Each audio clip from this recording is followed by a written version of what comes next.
Alright guys, today I'm doing a review of this Just Egg. There's no egg in there. Okay, just gonna give you guys a heads up. So as you can see, it's made from plants.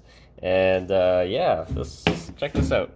So if you want to see, there's the nutrient panel. Pause the video if you want to read it. And see, there are the ingredients. It's mung bean protein, so which is really neat. And there's tapioca in here.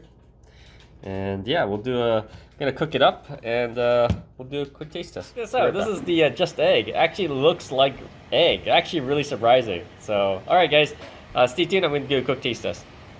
Right here? Okay, we'll do a taste test right now. Oh wow, you almost have the texture of the egg too. There we go.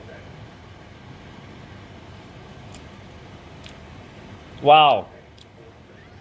It has the taste of like a vegetable like mung bean, but it has a texture of egg. Definitely really cool. All right, definitely check it out, guys. Question, comments, plus with that Just Egg stuff, I actually made a sort of egg McMuffin. Check that out. So I'm gonna do a quick taste test here.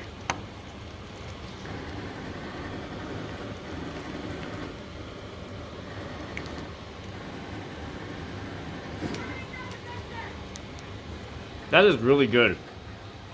You wouldn't know. You can never tell that was not real egg. So yeah, because when you mix it with everything else, you wouldn't even notice. They nailed the texture. All right, guys, stay tuned for more videos.